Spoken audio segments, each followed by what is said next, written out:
होता इमाम मालिक की शोहरत जब फैली तो हारून रशीद ने बगदाद से खत लिखा इमाम मालिक को कि मैं आपसे दर्स हदीस लेना चाहता हूँ, और चूंकि मैं यहाँ बगदाद में हूँ और मेरा आना तख्त व ताज की हरकत होगी, इसलिए अगर आप तशरीफ़ लाएं तो कोई मुश्किल नहीं होगा।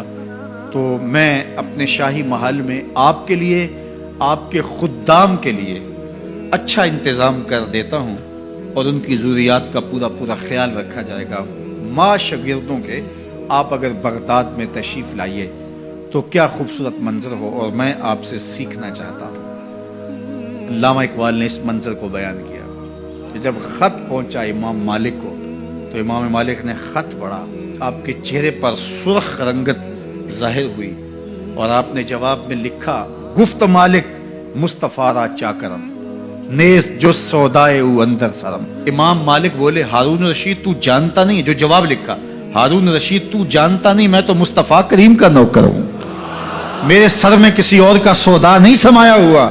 अगर तुझे शौक है इल्म पढ़ने का तो यहाँ मदीने में आना होगा और तालिब इल्मों के साथ मिलके दो जानू बैठना होगा। मैं नबी की हदीस लेके तेरे दरवाजे पे नहीं आ सकता, नबी की हदीस सीखने के लिए तुझे मेरी चौखट पे आना पड़ेगा।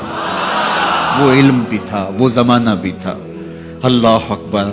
तो तालिब इल्म लाजमी नहीं है कि कोई मुदव्वन निसाब पढ़े या वो कोई टाइम टेबल का पाबंद हो तो वो तालिब इल्म कहलाता है। अगर 8 दिन के बाद आप आते हैं जुमातुल मुबारक के इस इज्तिमा में, आप नीयत ये करते हैं कि मैं सीखने जा रहा हूँ, ये मेरी हफ्त रोज़ा क्लास है, मुझे किसी मौजू पे कुछ आज सुनना है, उसको सीखना है, उसको आगे फैलाना है, उस पे अमल की कोशिश करनी है।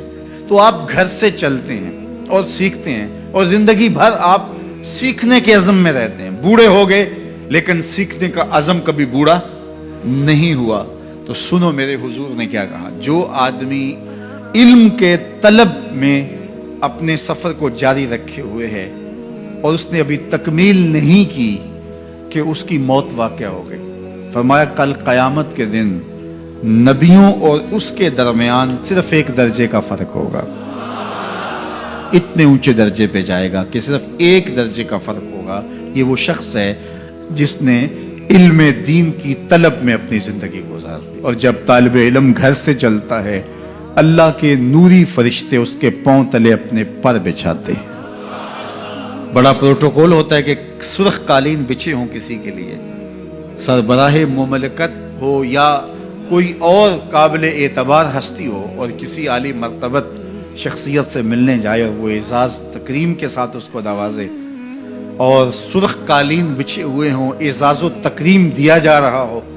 लोग कहते हैं यार उन्होंने तो रेड कारपेट बिछाकर हमारा इस्तकबाल किया। बरतानिया में ये शाही एजाज़ है जो किसी को दिया जाता है। अल्लाह अकबर। लेकिन ये कारपेट जो बिछाए जाते हैं, ये घिसे पिटे कई लोगों के पांव तले रौंदे हुए। चलो आप ईरान के नए कालीन ही समझ लीजिए, कोई कितने बिछाएगा, यहाँ से लेकर दरवाजे तक बिछा देगा, चलो बाईपास तक बिछा देगा। कोई किसी के लिए 1 किलोमीटर 2 फरलांग 10 किलोमीटर कितने बिछाएगा। लेकिन 2000 किलोमीटर से चला है तालिब इल्म अल्लाह के फरिश्तों के नूरी पर, वहां से उसके कदमों तले बिछते चले आ रहे।